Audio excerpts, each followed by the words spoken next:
Are you ready? Oh, yes, sir! Ladies and gentlemen, welcome to the only wrestling podcast guaranteed to fall out of a chair instead of being hit by one. Welcome to SNS here on TBK Magazine and TBKRadio.com.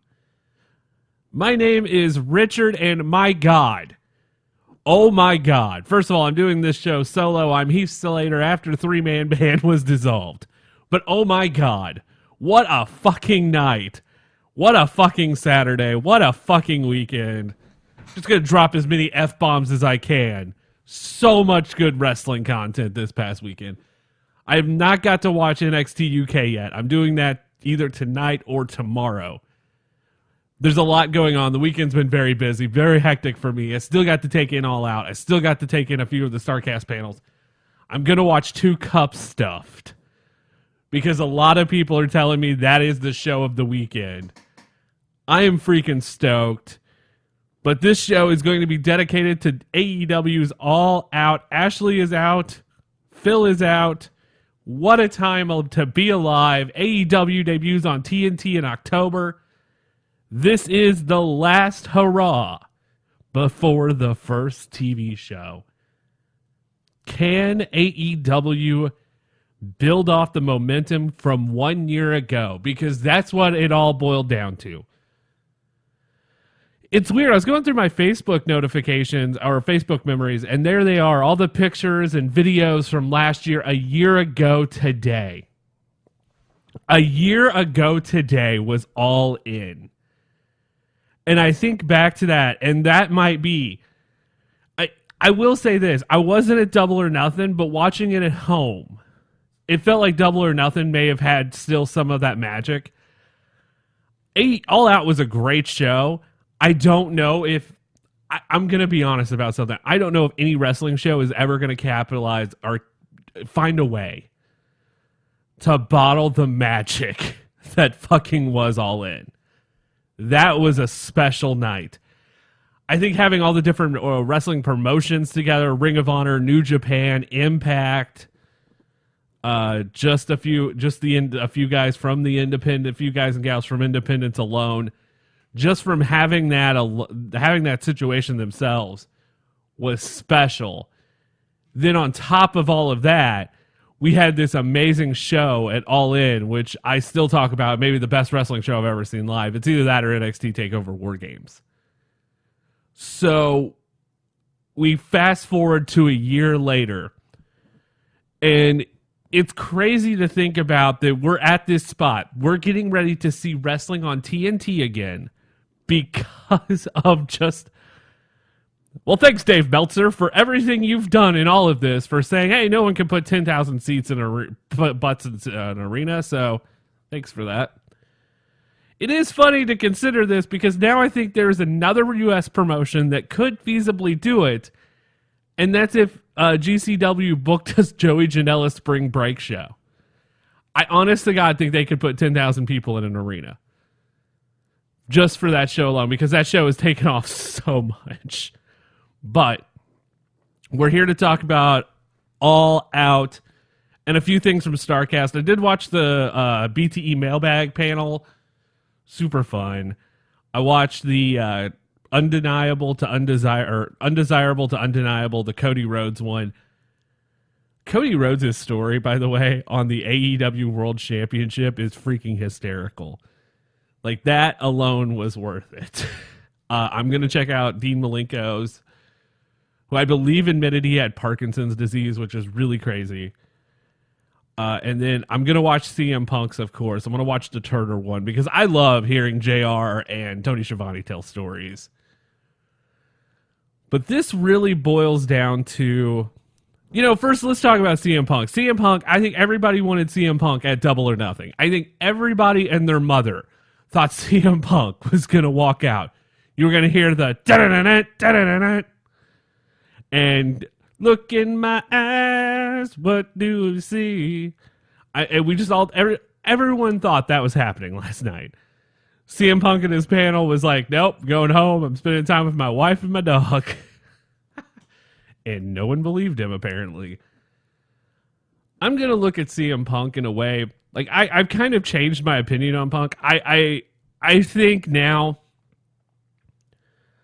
looking at, you can walk away and still enjoy life. And I think the perfect example of this is what Andrew Luck just did in the NFL. Of course, there's going to be fans that absolutely cannot stand this and is pissed off. But we as wrestling fans, there was a long time Punk wrestled in WWE without taking any time off. And I don't know if he ever did outside an injury. I don't think he ever took a vacation. I don't think he took time away. I don't think he like what Finn Balor's doing or what Becky Lynch and Seth Rollins just did or what a lot of the guys and gals are done. Like he didn't do the Sasha Banks thing. He actually did leave. But I will say this. I think we as wrestling fans have been spoiled to the condition of, well, when a wrestler says never, they show back up in just a few solid days. Now, or months or years. Like, perfect example of this is, I call this the Terry Funk rule. Because I think Terry Funk has retired at least 71 and a half times. And every time Terry Funk is retired, every time Terry Funk's like, I'm leaving the wrestling business. It's my worst Terry. I'm leaving the wrestling business. It's my worst Terry Funk impression. Leave me alone. It's Sunday. I'm still Ted hungover. Terry Funk would say he's retiring. Well, hell, he did a retirement thing for Beyond the Mat, and then like a year later, he's in the fucking Royal Rumble.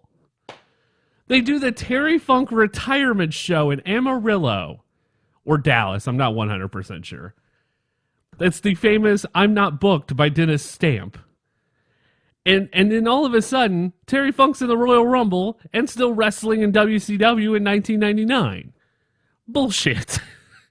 We have conditioned ourselves that when a wrestler says they're gone, we know in our hearts that at some point, that bastard's going to be back. Ric Flair retired in 2008. Came out of retirement, I think a year and a half later, and was wrestling Hulk Hogan in Australia on a tour that no one remembers but those two. And then he came back and wrestled in Impact or TNA at the time.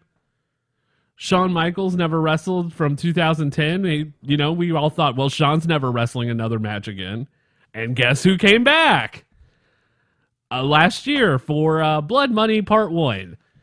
There was Shawn Michaels teaming up with Hunter to take on The Undertaker and the Big Red Mare. It's what we have conditioned ourselves to this. So CM Punk, I think, has become a victim of that, where he's doing his own thing. He's doing comic books, he's doing movies, he's doing commentary for MMA, he's still training. He's doing everything. I think Punk is now a lot more okay with wrestling than he was, say, 2 years ago.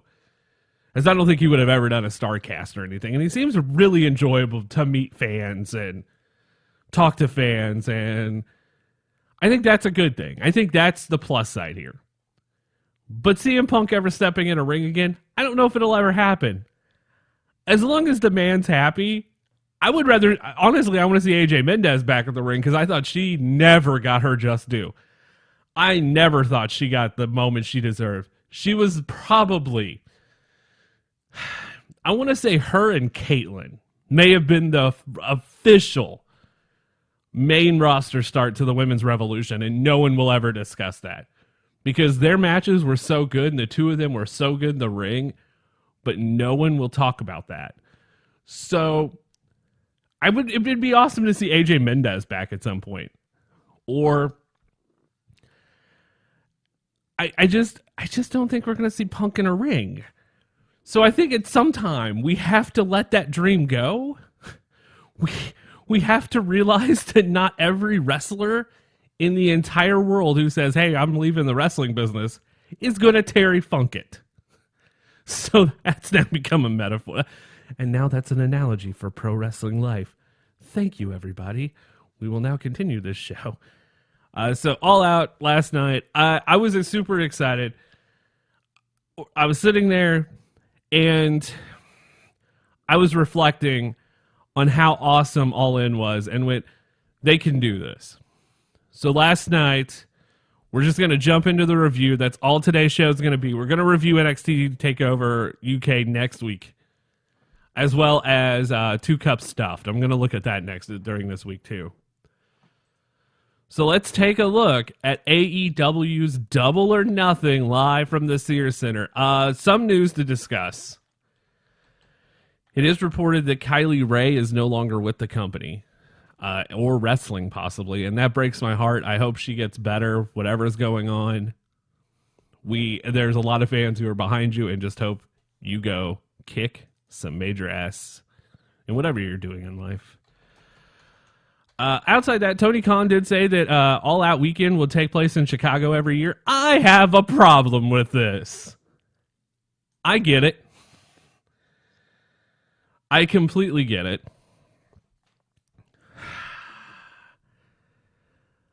But I don't want to see it in Chicago every year. Like I understand wanting to have having a major show, but WWE does this and it pisses me the fuck off. I hate when WWE runs SummerSlam in the same city every fucking year. Like Brooklyn had SummerSlam for 4 years, for 5 years. I just didn't give a shit anymore. Like, oh, it's Brooklyn again. Well, fuck. Like, you don't give a chance for other cities to host and be able to experience what that town is getting. That's the reason the Super Bowl's fucking special. If WrestleMania was held at the same venue every year, it would lose its specialness. At some point, you cannot have the show in Chicago. I'm sorry. You cannot do... This is not the 80s. This is not Thanksgiving night. This cannot be in the Greensboro Coliseum every fucking year. You can't do it. Because now we're at a national level. This is not... How do I put this? This is not in the days of the territory aspect where wrestling shows... Like when Memphis, the big show was in Memphis. Okay, that makes sense. You could do that because it's actually the main hub of the territory. Like Dallas's, World Class was Dallas, and you knew that's where their big shows were going to be. It was going to be in Dallas. The AWA would run in Chicago and Minneapolis, but you could at least have more than one huge city. But you knew, like the New York territory, ran Philadelphia and Boston. But look, kids, their big show is going to be in Philadelphia or in New York. The Crockett's run in the Carolinas. You knew it was going to be in Charlotte. You cannot do that now. I think eventually, and this kind of comes with the territory of running more than one StarCast, because the same people who went to All In are going to feasibly start go to other things. But eventually the luster is going to wear off these events. And eventually it's going to be, I don't think putting the same show in the same city every year is a good idea.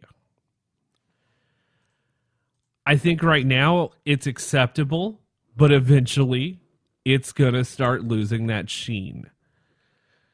I think being able to move the show, and yeah, Chicago's going to be the home. Sears Center is going to be the home. You have to move it to a different venue, though. That thing, I think next year it has to be the United Center. If you're going to keep doing Chicago, you have to do a different venue, though, or the Allstate Arena. You have to do one of the two. I feel like the United Center is the one you want, though.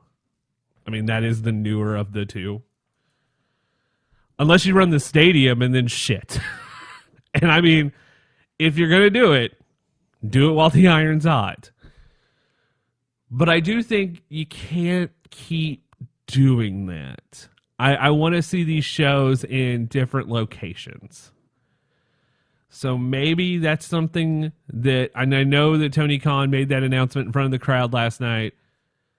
Maybe that's something that needs to be talked about. And until that's actually discussed, I think running All Out in the same city is eventually going to ruin that luster. It's not going to be for a year. It may not be for 2. But eventually, it's just like, oh, it's in Chicago. Okay, well, I've done that twice now. Do I want to do that again? That's what it could start happening. All right. Now that's out of the way. So we kick off last night, and God bless AEW, because number one has to be said. Alex Marvez. I like Alex Marvez as a human being. I think he's great. I think he's great at hosting,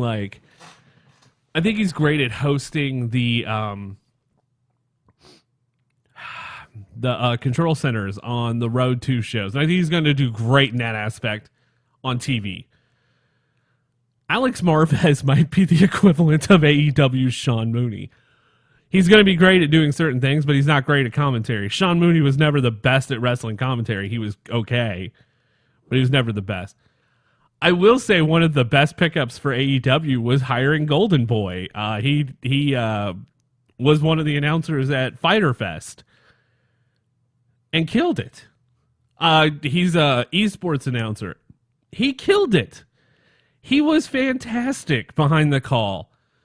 So I think adding him to the announce booth made last night just a little bit more fun and made the show really just a little bit better to hear at home. JR is still JR. I think JR is now turning into Greg the Hammer Valentine, which it takes him like at least 5 matches to warm up. I don't know what the hell's going on there. And Excalibur is probably my favorite announcer in wrestling outside Mauro Ranallo right now. Excalibur knows every move and is able to tell stories that not a lot of people can. They're relating to their past in the indies, and he's able to do that. I thought last night the commentary was better than it has been in previous shows, with the exception of one. I think it was better than...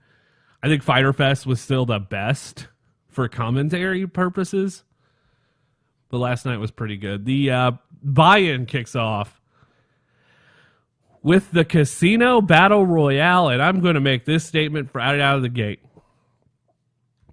AEW, never do another one of these fucking Casino Battle Royales ever again. Not because the Battle Royale's bad. I hate the fucking rules. I get like, hey, we're trying to do something different. You know, all-in's our moniker. Ha ha ha ha ha. It's for the love of shit, never do this format again. There's a reason the Royal Rumble works. There's a reason that like those battle royals like that are fun to watch.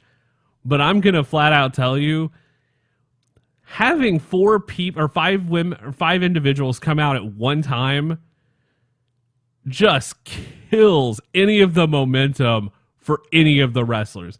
The only one it worked out really well for last night was who drew the Joker.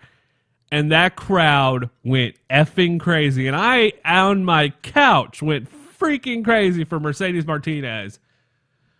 But let's talk about this. The first 5 in the clubs was Shalandra Royal, Leva Bates, Fabi Apache, Priscilla Kelly. My God, sign her. And the eventual winner, Nyla Rose. And I got to tell you, Leva Bates, the spot where Leva gets thrown over the top rope, and Peter Avalon puts down books for her to rock on was great. I'm not a fan of the librarian gimmicks at all, but man, the fucking putting down the books so both feet would not touch the floor, kudos to you. That was great. Then the Diamonds came out. It was Penelope Ford, Shaza McKenzie, Sadie Gibbs, Big Swole, and Britt Baker. All made decent performances throughout this battle royal. The Spades, Eva Lise, B. Priestley, Brandy Rhodes, Awesome Kong, and Tennille Dashwood, which is a huge surprise since she just signed with Impact. I wasn't expecting that. I will say that I know Impact has a deal with AAA. So there's still in my mind going, is Impact and AEW going to work together? And now, I think someone on Twitter said this. There's another Impact, former Impact employee that makes a huge splash at the end of the night. By the end of the night, employees, I should say. Impact's become what Ring of Honor was. Impact's become the new minor league system that is getting people known to who is the name. Because as soon as a couple of those contracts are up, people are going to know who Rosemary is. People are going to know who Jordan Grace is. People are going to know who Brian Cage is. People are going to know who a lot of these names are in Impact. And when they show up on NXT or AEW, because that's the eventual now, it's going to be a little bit more special. Like if Sami Callihan walks out on AEW programming, wherever it is, the entire place will lose their shit. But that's because Impact has made Sami Callihan look like a badass. When Tessa Blanchard's contract comes up with Impact, you know eventually she's going to go to one of the big two. She is going to make a huge splash because Impact has presented her as such a freaking fierce competitor. So kudos to Impact, and kudos to them allowing Tenille Dashwood to be part of this show. Brandy Rhodes hits a stunner on Nyla. There's a lot to this. I didn't know anything about Big Swole. I am now a fan of Big Swole. I know nothing about Shazza McKenzie. I want to know more about Shazza McKenzie. Sadie Gibbs is new to me. I want to know more about Sadie Gibbs.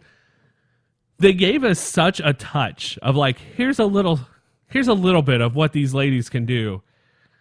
And then like by the end of it, you're like, I want more. So you are setting up a really good thing with the women's division.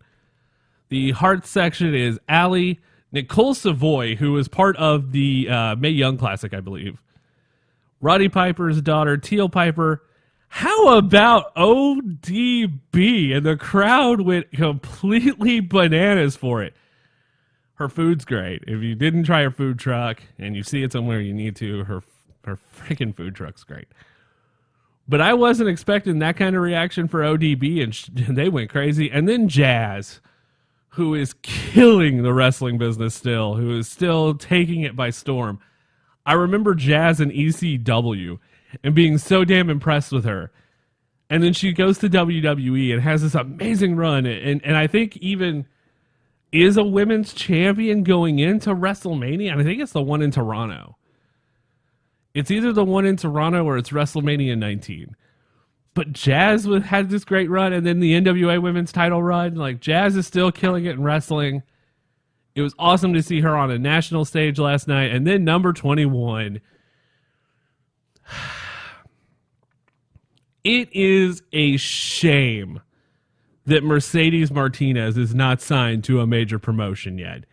It is a damn shame that this woman is not in WWE or AEW. And I don't know if she's got signed yet. But my God, it needs to happen. This needs to happen. Mercedes Martinez gets one of the biggest pops I've ever heard in a battle royal. And comes out and just makes herself known. She was, I think, in the semifinals to the very first Mae Young Classic. She's had a hell of a run with Shimmer. Shimmer books a lot in the Illinois area. So I think that's kind of one of those helpful, hey, we're in Illinois already. This is a good place to debut her in front of the crowd. A lot of cool spots in this match. Nyla Rose's athleticism when Bea Priestley and Britt Baker are trying to eliminate her, and she just kind of does a cartwheel kick to stay in the match. That was awesome. Sadie Gibbs' stunner cutter, that was freaking awesome. Allie, I've been a fan of Allie since her days in Impact. I'm telling you, I think the only thing that made me a little sad was knowing that Teal Piper went through the ropes instead of over the top. I think that's about the main thing. The final four is Nyla Rose, Britt Baker, Bea Priestley, and Mercedes Martinez. Mercedes gets eliminated first. Britt Baker then eliminates Bea Priestley. Bea Priestley then does her best Psycho Sid Vicious impression from the 92 Rumble to Britt Baker's Hulk Hogan, grabs her arm and allows the native beast Nyla Rose to win the Women's Casino Battle Royale and move on to the very first episode of AEW on TNT. as one part of the AEW Women's Championship match. I am fucking happy as hell about this. I went into this going, it's going to be Britt. My heart was on Nyla. My mind's like, it's probably going to be Britt Baker or Bea Priestley. And then the match happened, and Nyla Rose wins. I started freaking the F out because representation matters, kids. Gonna let that just simmer. Let that one marinate for a while. And I was so happy. And if anybody sends me a message that, hey, a man won this, you can go fuck yourselves. I'm just gonna make that clear. Nyla Rose is an amazing woman, an amazing wrestler. She is going to dominate on national TV. Get the hate out of your systems. It is 2019. Grow the F up. So excited for her. And I cannot wait to see what she does in the women's division at AEW. So that's coming. We've got matches set up. I mean, Allie went after Brandy, so that feud's not done. Bea Priestley and Britt Baker are going to have a blood feud, I think, before this is over. I'm excited for that. So a lot of stories continued during this match. A lot of new ones were added. God bless you, AEW, for that one. So Nyla Rose wins and is moving on to be the first one half of that match for the Women's Championship. And that championship title looks amazing as well. So kudos to whoever are designing championships in AEW. You deserve a raise. Match number 2 on the buy-in. Private Party, Isaiah Cassidy and Mark Quinn against Angelico and Jack Evans. I couldn't keep up with this match. I am too fat to keep up with this match.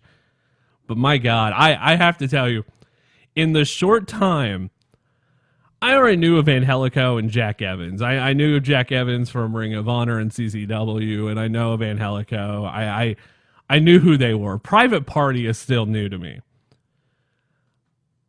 But I have to tell you, I want to be part of that Private Party every time they're in the ring.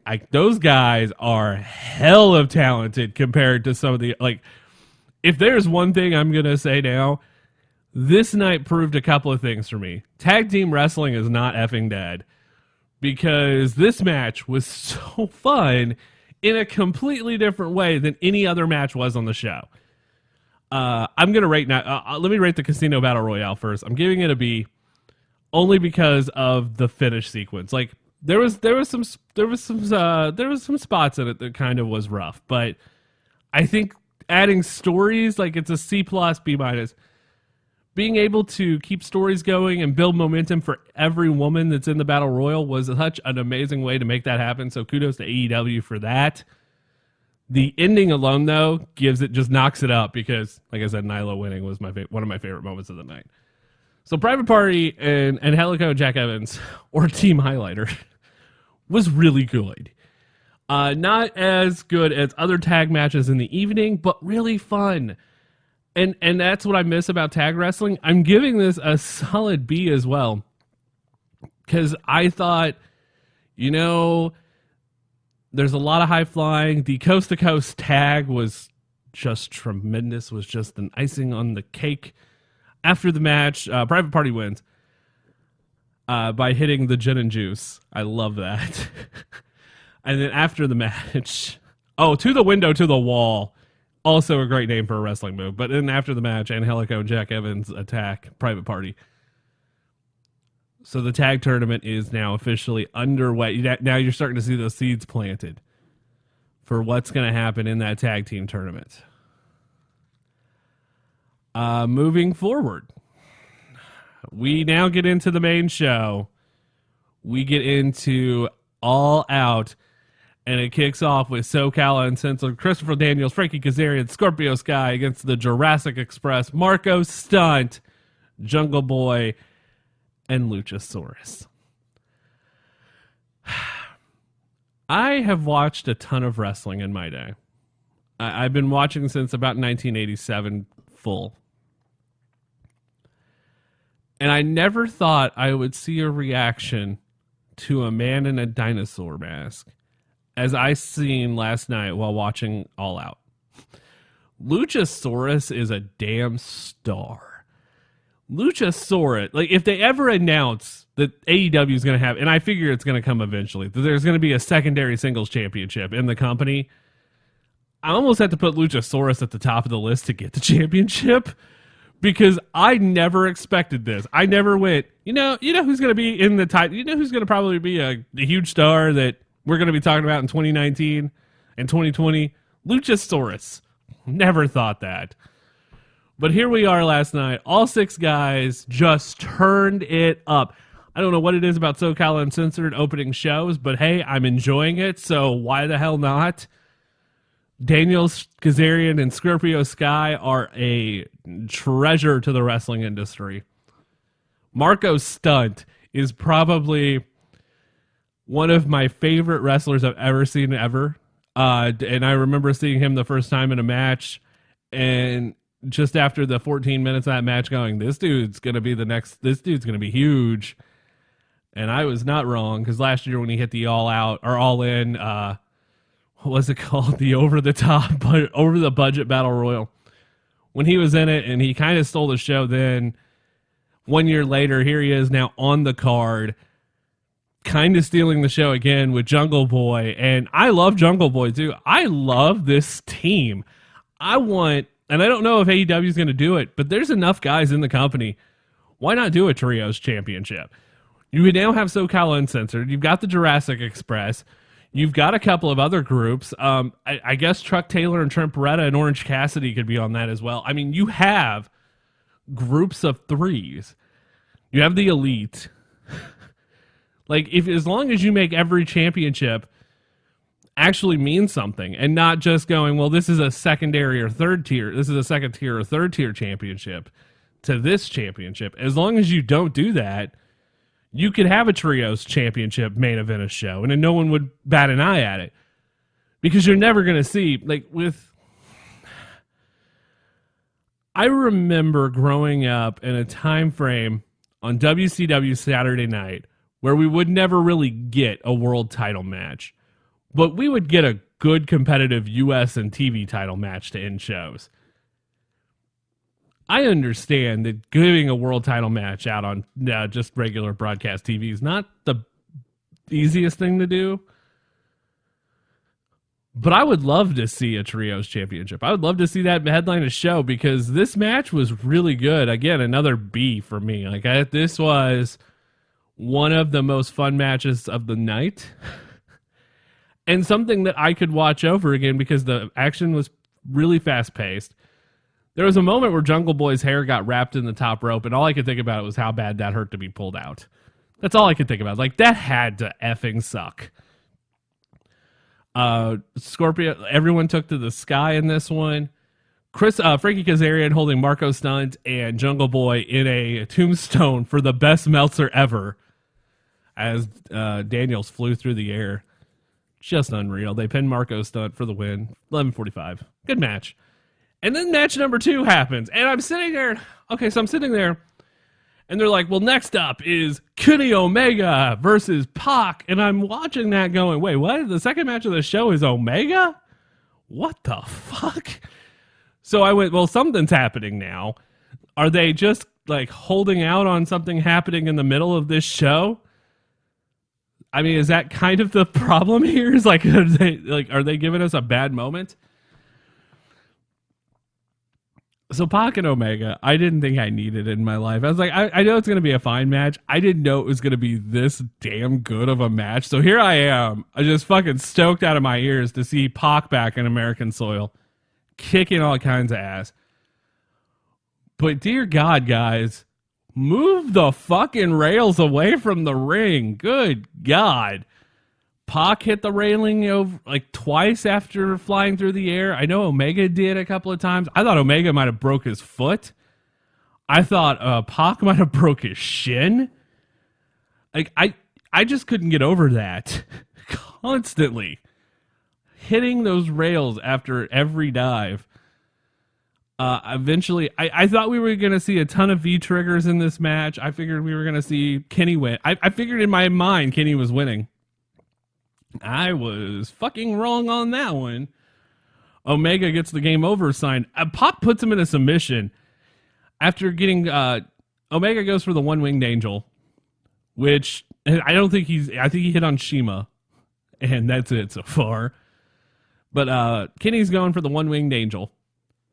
Pac somehow turns it into a submission, and then the ref stops the match. Like, Kenny just passes out, and I, like the rest of the crowd at the Sears Center, was in shock. I did not expect Pac to win this. I am pretty okay with it now, because I know that they're probably setting up Pac and Hangman for Full Gear. Terrible name for a pay-per-view, by the way. Setting up Pac Hangman for Full Gear in November. So maybe that's where that goes. Omega just I know we're getting Omega Moxley at Full Gear. I know that's going to happen. So I figured out of the two matches now, you've got, I think I know what the title match is going to be at Full Gear too, and I don't know how I feel about this, knowing, get to that later. There's one of two ways that goes, but I think it's going to set up something. But Pac and Kenny Omega, a decent match. I give it a B+. It was really good. I think they did hold something back though, but they're the second match on the show. This reminded me a lot of last year at All In when they put Cody and Nick Aldis like third or fourth match on the show. And we're all just kind of going, why is this not the main event? Because in all fairness, and I say this now, I think Cody, Nick Aldis should have been the main event to All In. And 1 year later, Kenny Omega is now in the same spot Cody technically was, and was like, oh, well, I get it. Next up is the Cracker Barrel Clash. Anytime you add a barrel and the Cracker Barrel barrels to a match, I'm already there. I thought Hangman Page and Joey Janela last year with the actual Cracker Barrel at the ring with the Donkey Kong spot was fucking great. So now this year we're doing it again, and I went, all right. And then they showed the fucking pan of biscuits, and I went, whoever gets hit with the pan of biscuits is automatically going to be my new favorite wrestler. Whoever hits them with the pan of biscuits, new favorite. Little did I know that all three of these guys are crazy, because Darby Allin, Joey Janela, and Jimmy Havoc, I saw spots in this match I've never seen before in wrestling. The first one being, I'm going to tie Jimmy Havoc up to a chair and put thumbtacks in his mouth through a Cracker Barrel cup. And then tie it, and then jump on the poor guy with the thumbtacks in his mouth while taping his mouth shut. Like, never expected that. The monkey flip. So I think Jimmy Havoc's the one who monkey flips Joey Janela. Joey Janela is sitting in the corner in a steel chair. They just did these paper cut spots, which just cringed me, because I know what that feels like. That hurts like hell. And Joey Janela is in the corner. Jimmy Havoc, well, first of all, Darby Allin jumps onto Jimmy Havoc on the floor, just dives him while taped up. I'm like, damn it. But Jimmy Havoc monkey flips Joey Janela while he's sitting in the chair. Janela does the flip and lands perfectly sitting upright in the chair. One of maybe the coolest spots I've ever seen in pro wrestling. Joey Janela does a Canadian destroyer from the diving Canadian destroyer, jumps over the top rope, takes Darby Allin to the floor. Darby Allin does his crazy suicide dive with the Cracker Barrel. I mean, just move after move after move after move. Darby Allin hits Jimmy Havoc with the biscuits. Like, Darby Allin's now my favorite wrestler. Like, it's just it's now just because of that. Eventually, though, Jimmy Havoc pins Joey Janela after putting him through the Cracker Barrel, the other Cracker Barrel, for the 1, the 2, and the 3. Yeah, this was fun. There's something to be said about hardcore wrestling, and it's being missed in today's time, because I know we shit on the 24/7 championship, but it's fun. That's where a match like this comes in, because it was still There was, I forgot one spot. Darby Allin doing the ollie to the back of Joey Janela with a skateboard full of thumbtacks. Wrestling is awesome sometimes. But seeing spots that I've never seen before in wrestling, seeing them get really super creative, doing things that we'll never probably see again, I accepted it. I thought this was fun. I wanted more Cracker Barrel Clash. Another B. So far, every match has got a B. I think Omega Pac is a B plus, maybe even an A minus, depending. But I think it could have been better. But I do really love this show so far. It's a really solid show up until this point. The winner receives a first round bye in the AEW Tag Team Title Tournament. The Dark Order versus the Best Friends. I like the Dark Order. I like Super Smash. Evil Uno and Stu Grayson are great. I don't know what it is about them not clicking. I don't know if it's just the fact that they couldn't call themselves the Super Smash Bros anymore because copyright issues. But there's just something not clicking here. I haven't figured out what it is, but there's just not something clicking with the Dark Order being heels. I mean, that's what they are. This match was okay. It's a C. Nothing really to write home about through the match. I like the Dark Order's finishing move of Fatality. I dig that. But just something was lacking here. That is until.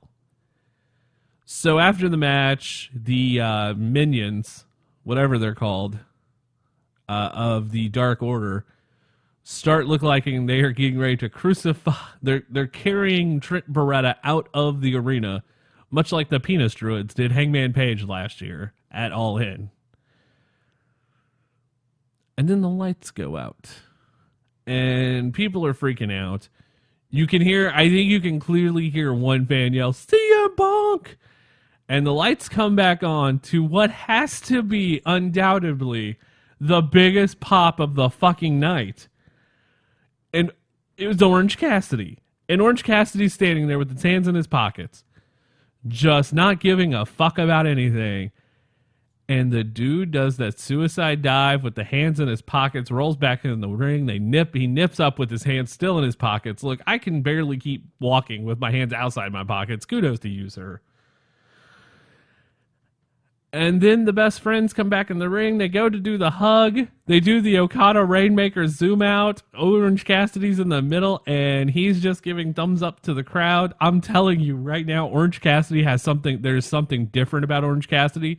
As a fan of Chikara, I think that, and a lot of people are shitting on Orange Cassidy, like going, "Oh, it's just a stupid comedy character." You guys don't know Orange Cassidy. As a fan of Chikara, I know that Orange Cassidy can go in the ring. This is not something new to me. He's going to be a major star.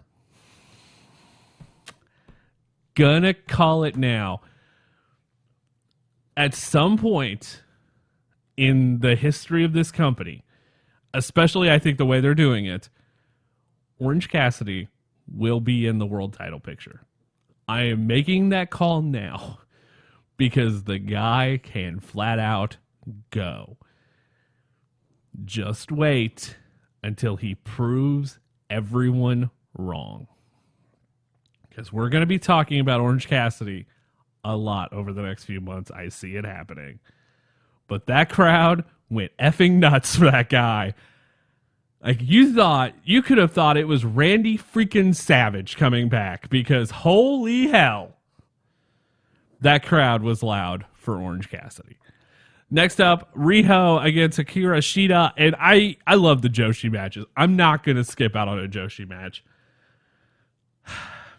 I never want to be kicked by a Joshi wrestler. This is now something I've realized. You put things on your list. You're like, this is something I never want to happen to me. Now on that list is being kicked by a Joshi wrestler, because seeing Riho and Akira Shida kick each other and just stomp each other makes me just cringe and hurt.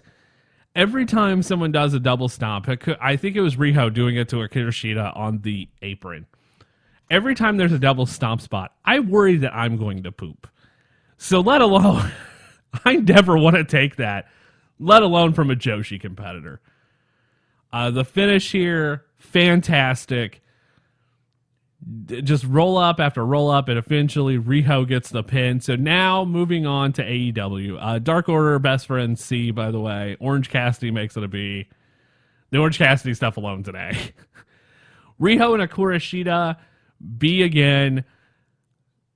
I gotta say, there's a little moments in each match, but each match to me has been kind of story-ish, and it's been a lot better that way. Another B for me. And then they announced Full Gear. And now we get to Cody Rhodes versus Shawn Spears. And in the build to this match, we knew that Tully Blanchard was going to be ringside. We didn't know who was going to be with Cody. Cody didn't pick, say, MJF. Shawn Spears' entrance was fucking perfect. It was a perfect 10. No pun intended. Because I did not expect that. There's just him sitting in the chair. He picks it up. He walks down the ramp so slow, so methodically. He reveals takes the hood off to reveal these white eyes, White Walker, Game of Thrones style. And it was just awesome. It proved how good he is at that, at least. Cody Rhodes does a Star Trek Deep Space Nine entrance. Gotta love that, especially that we're a nerd website. So I've got to be very appreciative of the nerd culture coming into my pro wrestling culture at the same time. Like, finally, Cody does pick MJF to be at ringside. I did not like the fact, though, that Cody, Brandy, DDP, and MJF come out. They bring Pharaoh. Cody gets a crap ton of pyro, and it scares poor Pharaoh. That was a little uncomfortable for me. So if you're going to do spots with Pharaoh, don't use pyro, or don't bring him out of the ramp until the pyro is fucking done. For the love of God, never do that again, because that was hard. It was hard to watch that poor dog get scared. Never want to see that again. He did calm down. Ironically, MJF was the one who was walking him down the ramp, so I wasn't expecting that. But the match, Cody just started. So Cody gets in the ring. Shawn Spears is out of the ring. Tully Blanchard's out of the ring. Cody just does a running dive. They brawl through the arena. Cody hits Tully. And all I could think about was back into the day of the road of the Four Horsemen versus Dusty. That's all I could think about. It was kind of a cool little nod. And the match gets started. Back and forth, of course. Cody even hits a flip-flop and fly on Shawn Spears, which was I popped for. I never in my life thought I would ever get to the option of seeing Tully Blanchard tape up his fist and get into it with MJF. Shawn Spears hits a bicycle kick. Cody's down. Shawn Spears is standing tall, and out comes AA Arn freaking Anderson. Hits a spine buster on Shawn Spears. Cody now has a chair, throws it into Shawn Spears' hands, does the disaster kick, hits the crossroads, 1, 2, 3. Cody wins. Shawn Spears looked like a fucking star tonight. Tully Blanchard was great. Tully chases Arn up the ramp. There's so many stories of revolving around this. I am here for it. Thank you. That was fun. It's another B. It's a B+. It was a good match. It told a wonderful freaking story. I thought MJF was going to turn, but he didn't. It was such a good moment. And now we get to what I believe is the match of the fucking night, the ladder match, the Lucha Bros versus the Young Bucks for the AAA Tag Team Championships. This has to be the feud of the year in wrestling. It has to be the Young Bucks and the Lucha Bros. When we look back at 2019 of what was the best feud, this has to be it. I have not seen Walter and Tyler Bate yet. And I know a lot of people said that was the best match of the weekend, and I'm looking forward to seeing it. I know this one so far to me, since I haven't seen anything else, this is my match of the night for AEW. This is a US match of the year contender. I'm pretty sure this is going to get a 5-star from Meltzer. I'm about 98% sure this is a 5-star match from Meltzer. It's an A+ for me. Like I'll just go ahead and say this is probably the most fun and most scared I've had watching a ladder match in a really long time. They trade the Cerro Mayo, the no fear or zero fear to zero huevo, no huevos, go back and forth. My biggest gripe with Pentagon is he does the Cerro Mayo thing way too much in a match for me. Like, that's been my only complaint with him, because I think he's a great wrestler, but he does it, I think, it seems like 35 times. You could cut that back a little, I'd be a little bit happier. But outside that, oh my God. They just start trading in back and forth. There's a spot where Pentagon and Matt Jackson look at each other with Nick and Phoenix standing on the apron, and then Matt and Pentagon spear Phoenix. Matt spears Phoenix. Pentagon spears Nick into tables. That was hella crazy. They do this. If you can do it, I can do it. Let's do this like duel thing throughout the entire match, because later on in the night, Nick's on one ladder on one side of the ring. On the other side, outside on the floor, is Phoenix on a ladder. Pentagon's on a table. Matt's on a table. And they jump at the same time. They're dueling each other. The freaking destroyer off the ladder onto the table is the craziest fucking spot I've ever seen. What the hell? I thought Matt might have been dead after that. Because I did not see that one coming. After that, all four guys just doing spot, the cradle pile driver spot to the ladder on the floor. I mean, I know the Lucha Bros are going to be in the AEW Tag Team Tournament. I know the Young Bucks are going to be in the AEW Tag Team Title Tournament. We know the Dark Order's in the title tournament. We know Private Party's in the title tournament. We don't know how many teams are in the title tournament. We know there's a lot. I figure there'll be 8. But I have to make a complete statement here. If there's one thing that I am 100% confident in AEW delivering into tag team matches, because this is probably one of the best tag team matches I've seen all year. I also know the NXT UK tag team title match is really good too. This ladder match was awesome. I did think Nick might have almost died though.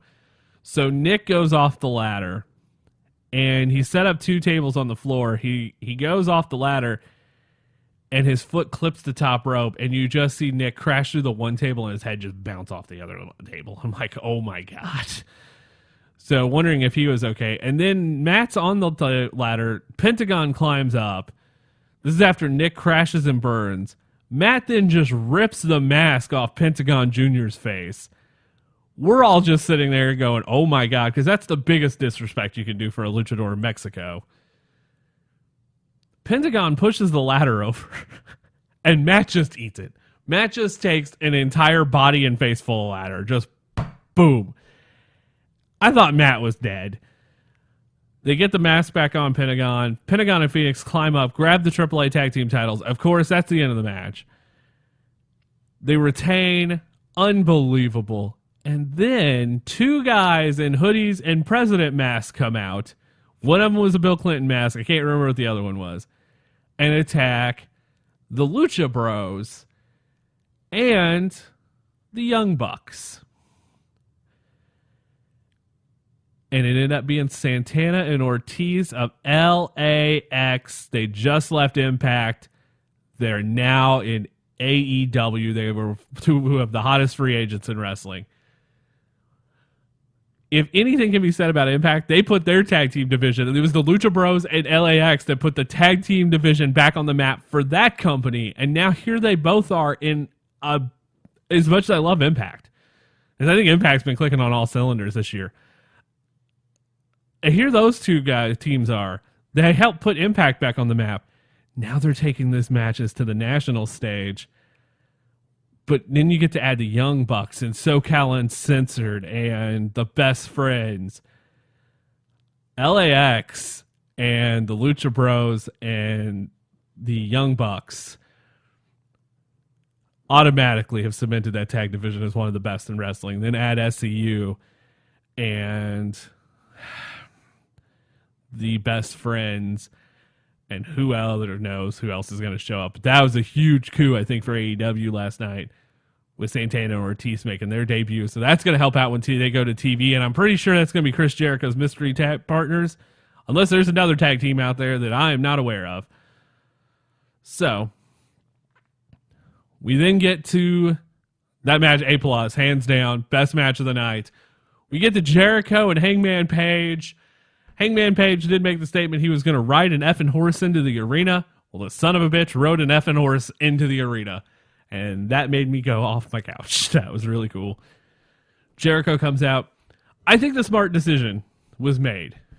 I think Jericho, we had a lot of talk going into this show where I wanted it, like, it would be awesome to see Hangman win the championship, but it's not his time. I think the smart answer was Jericho. So to make that said, but I think the biggest story of this match is Aubrey. Aubrey Edwards, the referee, the first female ref to main event to ref a match in the main event of a pay-per-view ever. Also, the first time a women's referee did a world title match on pay-per-view. She broke a ton of barriers, and honestly, maybe the MVP of the night, because she was awesome during that match. I think the crowd was more pro Jericho. That's not to say that nobody, like, Hangman's not a star, because he is. You are trying to attract the casual fan. The casual fan knows who Chris Jericho is. I think that's one reason why the championship on Chris Jericho is not the worst decision. Of course, Jericho does hit the Judas effect for the 1, 2, 3. There was a lull in this match. I think this match was kind of a slower paced, methodical kind of match there for a while. Hangman hits the dead shot, and I thought that, or the buck shot, and I thought that was going to be the end of the match. And he hits it. Jericho kicks out at 2, does the lariat. Jericho kicks out at 2. It just wasn't Hangman's night. Jericho gets busted open. It kind of just ends. It's not that I don't like the move, but I think the Judas effect is that move that, like, yeah, sure, it can happen from anywhere. But unlike the Diamond Cutter, which looks awesome, the Judas effect is a back elbow. And it's just kind of boring as a finishing move for me. I get that, and I know how dangerous the elbow can actually be, because I love that they went through that with the match with Kenny for Double or Nothing. But there's just something that's just, the move's not, I don't know how to put my fingers on it, but that move just doesn't do it for me. And how he won it was just kind of like, all right. But Chris Jericho was the right decision to win. And now, some questions. So now, All Out's done. I give the match a B. It just wasn't as good as I was hoping. Overall, the show's a B+. B+, A-. I think, honestly, because everything was such high Bs, you could go B+, but Lucha Bros, Young Bucks. I think Cody Shawn Spears was really good. I think if you go back and you could watch the whole show, you could skip everything of the Dark Order Best Friends match up until Orange Cassidy. You'd be fine. I think watching the whole show, though, you're going to get your money's worth. I was a little sad that the show was 50. I think that's something that needs to be addressed. I think the price point needs to be somewhat lower for the next show. I get that this one might have been the WrestleMania, so if that's the case and the next show's like $29.95, okay, I'll understand it. But if the next show's 50, you got to bring 100%. But if your next show also has Moxley, Omega, Pac, Hangman, and what I believe will be the AEW title match. So what's the next step? We know the next step's TNT. We know Riho's going to take on Nyla Rose for the women's championship. I'm going to say Nyla wins. I think it's going to be the dominance. I think Nyla Rose Awesome Kong is the title feud. Or Nyla Rose Aja Kong. I think we're going to see Nyla Rose against another dominant monster type female as the first big title defense.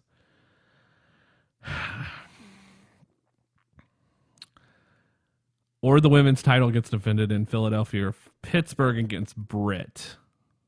So because I could see Britt. I know Britt and Bia is going to be a match, and I don't know if it's going to be a pay-per-view or a TV match, but that's going to be a feud. So I see both happening. The tournament also lends to go, okay, well, you don't know where the tag title division's going. We now know the 4 hot teams in AEW. Lucha Bros, Young Bucks, LAX, and SoCal Uncensored. In fact, I would put that as my final 4 teams in the tournament because I don't see I see the Lucha Bros, or I see all 4 of those teams beating the Dark Order. I see all 4 of those teams beating the Best Friend. I would say at this point, the tag champs are going to be the Lucha Bros, but I could be wrong. So now where does that leave the next pay-per-view? Because you have to build. And if wins and losses matter in all elite wrestling, does that mean that Cody's getting the next title shot? Because that's kind of what I'm getting at. They have teased the story of Cody and Chris Jericho on the road to Double or Nothing. They teased it a little bit on the road to All Out. We're going to TV. Cody Jericho is a big marquee match for the championship. You could establish the championship a little bit more unless you do it on TV, because we know the AEW title's getting defended at one of the TV tapings. I think Cody's the pay-per-view challenger. I think it's going to be Chris Jericho Cody at Full Gear. As of right now, prediction in my mind tells me Full Gear. And again, this is just speculation on my part. Bea Priestley, Britt Baker, Nyla Rose, Awesome Kong, Cody Jericho, Moxley Omega, Pac Hangman, Lucha Bros, LAX, the Young Bucks.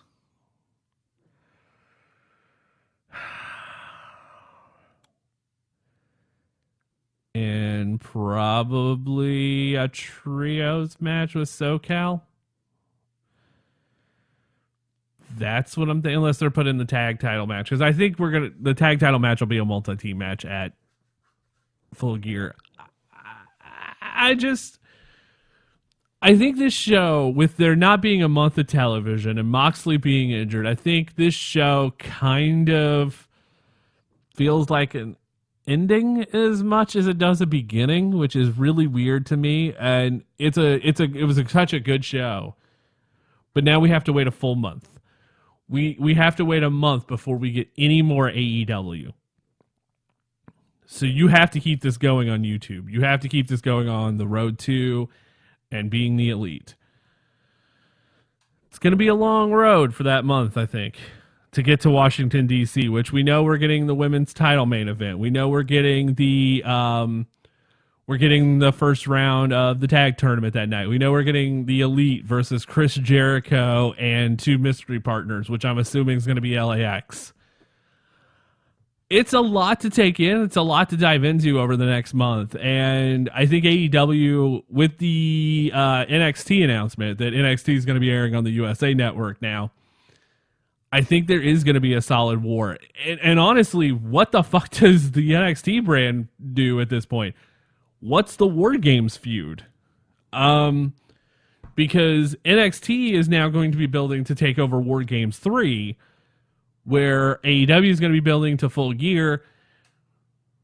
I think, and I do agree with something CM Punk said at the panel, to not call this a war, because you can be a fan of everything. we would have in the day. If we had the option that we do now, I think WCW would have still been around. Full answer, I think AEW is fine. So we have a lot to look at, to look towards the future. AEW built a lot of stories last night. I don't think it's the end of Hangman Page in the title picture, but I think it is for a little bit. The chase is always the best part. Hands down, that's going to be something we're going to talk about forever. So that is going to wrap up this edition of SNS. We are going to be back next week. Hopefully Ashley is with me. We've got a lot of stuff going down. Next week, we'll take a look at NXT TakeOver UK.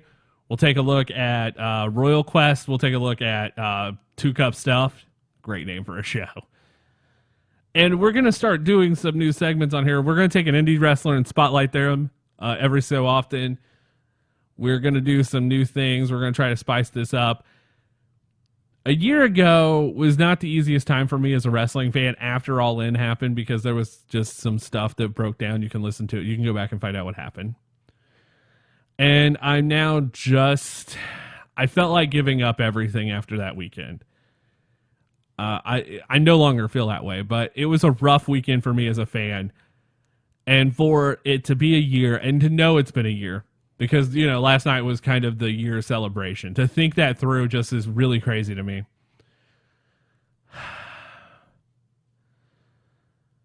We're going to see, I think wrestling's about to change. I don't know how it's going to change, but I think it's about to change. We now know that, one other thing, NXT is running every taping at Full Sail Live, at least till the end of the year. So I see NXT being a television tour as well before it's over. We know SmackDown's going to Fox in October. We've got Clash of the Champions coming up. I'm telling you guys and gals, it's a crazy, crazy time to be a wrestling fan. I'm still wore out. I'm now going to go finish up watching some StarCast panels. We'll talk more about those next week too. And of course, guys, don't forget to visit our store, Shop TBK, tbkmagazine.com/shop TBK. Pick up an SNS t-shirt. Pick up your your friend's turn heel on you Sting t-shirt, the Macho Phil t-shirt, and other SNS Mania shirts. You can get that all at Shop TBK, tbkmagazine.com/shop TBK. And don't forget to visit tbkmagazine.com. We're going to add more wrestling news content over the next few months in written form as well, which I'm super excited about. And one of those articles coming up is a list of the best and worst Survivor Series, because that is the next one. And we're going to take a look at Halloween Havoc as well as an article coming up. The greatness that was Halloween Havoc, and talking about the best and worst of that as well, like moments from that pay-per-view. Because anytime you can watch a grown man get pile-drived on a pumpkin, I'm 100% there. So, guys, until next time, everybody, if you're going to turn heel on your friends, make sure they're as gullible as Sting. Good night, everybody.